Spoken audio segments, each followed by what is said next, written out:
Welcome back, sports fans. I'm Mike Kretz. The Warrior Classic is today, and I'm bringing you extended highlights right now. Okay, out to Central High School, we've got a bunch of matches to cover in no particular order. Calvin Atkinson at Grand Junction's trying his best to fight out of a pin, but that's not going to happen. Hayden's Hunter Polanski gets the win. Grand Valley's Braden Harper has a pair of underhooks, but Ben Roebuck from Montrose, he doesn't care, turns on the rush and comes away with the weird-looking double leg. Harper trying to escape, but watch Roebuck put him in the spin cycle, take it back down to the mat.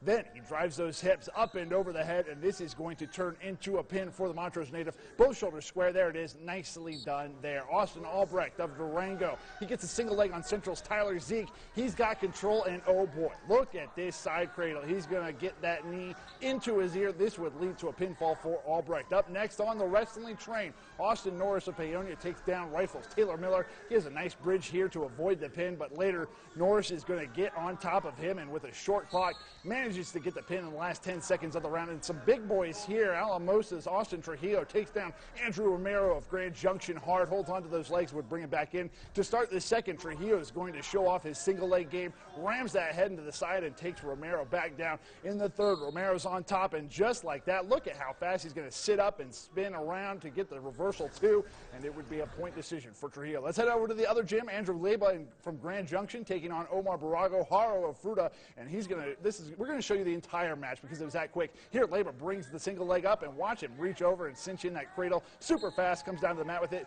and Baraga is on his back, and yeah, he just holds on tight, gets the pinfall. Jarrett Sinks of Norwood holding on to Caleb Bachman's head, and we have a bit of a stalemate here, but the Olathe grappler would manage to get his right hand around Sinks' hips. He pushes his head forward, and the ref would award 2 for control. Later, Bachman's riding high, and Sinks kind of bucks him off. He would work himself around and get 2 for the reversal. This was a really good match. Later, here comes Bachman, gets around to the side, and then works his way onto the back. Right him cowboy, but Sinks would grab a hold of the leg and drive into it. Eventually, the ref would stop that to protect the knee. Bachman back on bottom, but he would work his way back up, finds his base, and finds himself going for a single leg, and once he lowers his level, he finds himself in position again. And again, his head's stuck in there, but he's still going to get the points for the reversal and even getting some near fall points. To the third, we're standing, and Sinks is going for the takedown, gets the 2. Bachman works up to the tripod and gets in trouble. Sinks rocks him back and gets 3 near fall points of his own. We're tied late, but Bachman, he would manage to escape and get back to a base. Again, tripoding out.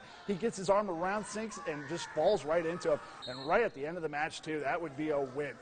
What a good win for him. Bravo to those guys. Up next, we got Darren Lopez of Monte Vista and Davian Sandoval from Central High. That was a clean single leg takedown. That would work himself into a pinfall maneuver. He would get saved by the bell. Then to start the second, look at the sleek reversal here, and he would chop him down, and this would become a pin for him as well. Nicely done, Mr. Sandoval. Here comes Palisades Judah Guajardo, again, Hunter Anderson from Bayfield, and here's Guajardo with a cradle, getting 3 for that. This match would get stopped a couple times for blood, and wrestling fans, you don't need this shot to know how tough this sport is, but for those not in the know, look at these guys giving it their all. The ref giving Guajardo 3 again. Eventually, he would wear him down, though, and Anderson's just laying flat. And to our last match of these extended highlights, it's Trevor Maestas of Alamosa versus Coy Smith of Rifle, and early it looks like Smith is in trouble, but fights for hand control, goes to his stomach, but watch how quickly he works here, gets those hips up high and drives around his base off of his head, and look at that 2-point reversal for the Bear. Now he's working up high on Maestas' back. I don't know if it's sheer power or if Maestas is looking to reach back on the head. Either way, this gives Smith the position he's looking for.